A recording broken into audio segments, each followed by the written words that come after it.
2026 IPL টুর্নামেন্টে অবশেষে জয়লাভ করল চেন্নাই সুপার কিংস। শনিবার তারা দিল্লি ক্যাপিটালসের বিরুদ্ধে খেলতে নেমেছিল। এই ম্যাচে শেষ পর্যন্ত চেন্নাই 23 রানে জয়লাভ করেছে। তবে চেন্নাইয়ের এই জয়ে যে কলকাতা নাইট রাইডার্স দলের কপাল পুড়ল তা এক প্রকার বলা যেতেই পারে।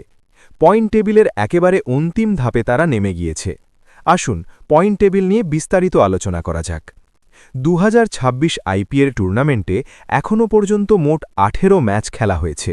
এর মধ্যে চেন্নাই সুপার কিংস এখনও পর্যন্ত একটাই ম্যাচ জিততে পেরেছে। এই পরিস্থিতিতে পয়েন্টস টেবিল নিয়ে একবার আলোচনা করা যাক। একেবারে অন্তিম স্থানে দাঁড়িয়ে রয়েছে কলকাতা নাইট রাইডার্স। এখনও পর্যন্ত তারা 4 ম্যাচের মধ্যে 3টে হেরে গিয়েছে। সংগ্রহ করতে পেরেছে মাত্র 1 পয়েন্ট। পাশাপাশি তাদের net run rate -1.315। 2026 Indian premium লিগে 18 নম্বর ম্যাচের পর পয়েন্ট টেবিলে বাকি দলগুলো কে কোথায় রয়েছে সেই ব্যাপারে এবার আলোচনা করা যাক। পাঞ্জাব কিংস 4 ম্যাচের মধ্যে 3টে জিতেছে। 7 পয়েন্ট নিয়ে তারা এই তালিকায় দ্বিতীয় স্থানে দাঁড়িয়ে রয়েছে। Net run rate 0.720।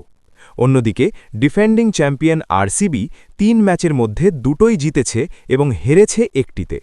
4 পয়েন্ট নিয়ে তারা আপাতত তৃতীয় স্থানে রয়েছে।